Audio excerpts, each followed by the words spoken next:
Bismillahirrahmanirrahim.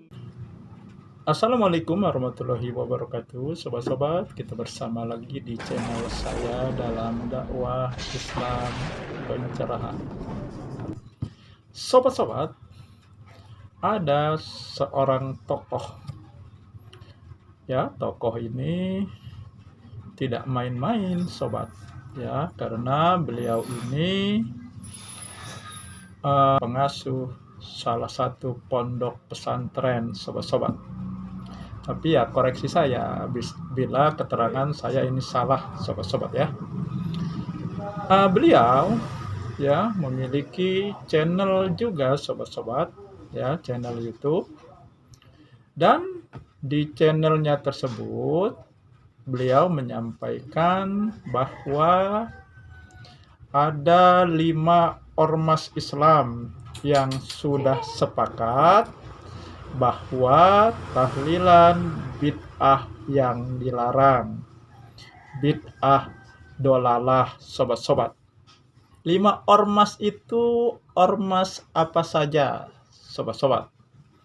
Ya kita tahu masalah tahlilan ini kerap menjadi perdebatan, sobat-sobat. Ya. Nah, kenapa juga ya beliau ini menyampaikan hal ini? Tetapi selain beliau menyampaikan ya yang sepakat, tapi ada juga yang belum sepakat. Baiklah sobat-sobat, kita dengar saja ya bagaimana uraian beliau, ya bagaimana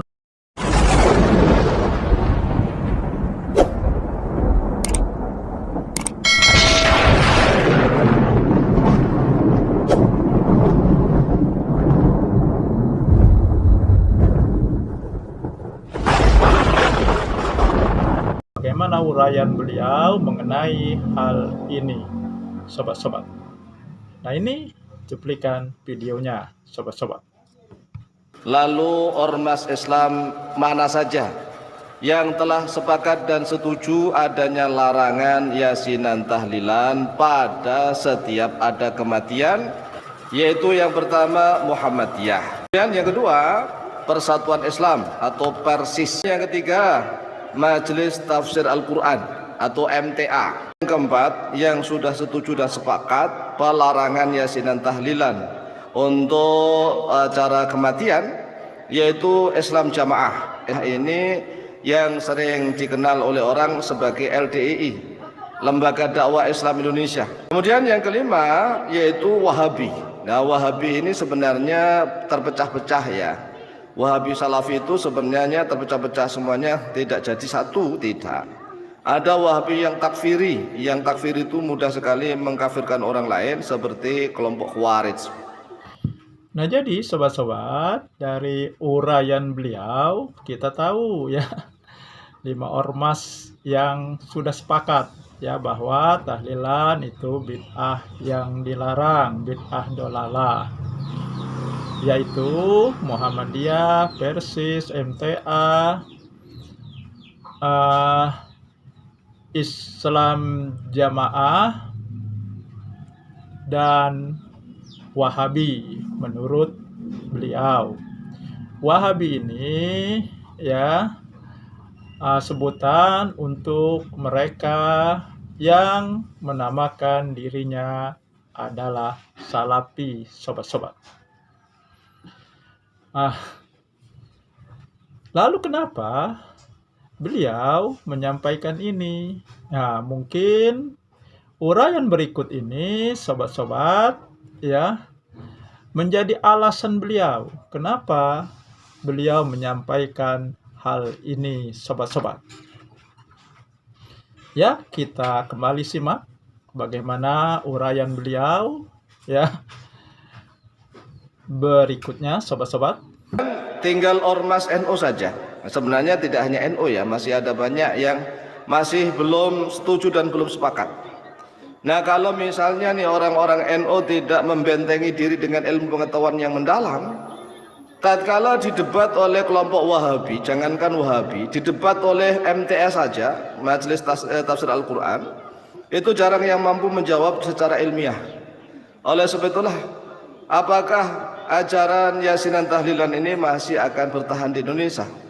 Karena ada banyak organisasi Islam di Indonesia ini yang sudah setuju dan sepakat bahwa yasinan tahlilan pada acara kematian itu adalah haram, dilarang, bid'ah, sesat, dolalah, ya kan? Dolalah kan sesat. Nah, masalahnya mayoritas warga NU, mayoritas nih ya, itu pokoknya. Jadi kalau misalnya mereka mau debat, pokoknya nggak menggunakan dasar Al-Quran hadis dengan baik dan benar. Pokoknya hanya menang okol itu ya yes, pokoknya hanya maunya ribut doang. Padahal Islam tidak mengajarkan begitu. Islam itu mengajarkan untuk kita wajadilhum billatihi ahsan, untuk debat dengan mereka dengan yang lebih baik. Nah, kalau warga NU misalnya tidak menguasai ilmu Al-Quran hadis secara mendalam, nggak bisa. Nggak bisa kalau misalnya hanya santri-santri mentok kitab Fathul Mu'in yang diajarkan, mentok-mentoknya Fathul Mu'in atau Fathul Wahab misalnya. Debat dengan Wahabi ya KO keok pokoknya. Jadi kalau misalnya debat dengan Wahabi itu ya harus menguasai seluk-beluk Al-Quran dan hadis. Karena Wahabi apalagi Muhammadiyah sama ini kan, mereka langsung mengajak kembali kepada Al-Quran hadis. Nah, kalau para santri NU kualitasnya hanya kitab Fathul Mu'in, Fathul Wahab, enggak menguasai Al-Kutubus Sittah dan kitab-kitab hadis yang lainnya, serta menguasai kitab usulul fikih, ya keok. Ini masalah. Tetapi rata-rata ya para santri NU dan warga NU itu merasa sudah pintar gitu. Merasa sudah pintar, udah cukup. Enggak bisa Enggak bisa, ini pengalaman kami. Kami Al-Faqih Ma'alim tatkala dakwah di Kota Buntang, Kalimantan Timur, debat dengan Wahabi. Kita menggunakan kitab Fathul Mu'in nggak mau, I'anut Thalibin nggak mau, ya Fathul Wahab nggak mau. Menggunakan kitab Al-Majmu' Syarah Al-Muhadzabnya Imam An-Nawawi saja mereka nggak mau. Mereka mintanya itu ya langsung Quran hadis. Quran hadis. Nah, kita diberikan keunggulan, kita kan bermadhab, madhab kitab Syafi'i. Imam Syafi'i itu sudah menyusun salah satu kitab usul fikih namanya Ar-Risalah. Nah, kitab Ar-Risalah dan turunan-turunan Ar-Risalah inilah yang harus diperdalami. Kemudian para santri memperdalam tafsir Al-Quran dan hadis-hadis langsung. Jadi langsung hadis begitu. Cobalah kita lihat bagaimana Hadratus Syekh Ki Haji Hasyim Asy'ari itu, beliau sangat menguasai hadis. Sangat menguasai hadis sehingga para ulama zaman itu langsung tunduk kepada Hadratus Syekh Ki Haji Hasyim Asy'ari untuk gabung ke Jam'iyah Nahdlatul Ulama. Karena Hadratus Syekh Ki Haji Hasyim Asy'ari menguasai seluk-beluk hadis. Nah, masalah kalau kualitas orang-orang NU sudah sangat menurun. Hanya okol saja, okol, kekuatan fisik, ya bentrok begitu aja yang diunggulkan. Enggak begitu. Islam enggak mengajarkan begitu. Islam itu mengajarkan ilmiah. Jadi kalau misalnya yasinan tahlilan ingin tetap lestari di Indonesia, ya syaratnya banyak sekali, masing-masing kampung itu ada jagoan NU yang mampu untuk mempertahankan amaliyah dan akidahnya. Jika semakin sedikit para jagoan NU yang mampu mengandalkan Al-Quran hadis yang bisa berhujah, ya yasinan tahlilan bisa dilarang di Indonesia. Ya, jadi itulah sobat-sobat. Ya, mungkin ya sepertinya ya kenapa beliau ini menyampaikan ya masalah ormas yang sepakat bahwa tahlilan bid'ah yang dilarang, bid'ah dolalah. Sobat-sobat, ya itu saja sobat-sobat yang ingin saya sampaikan.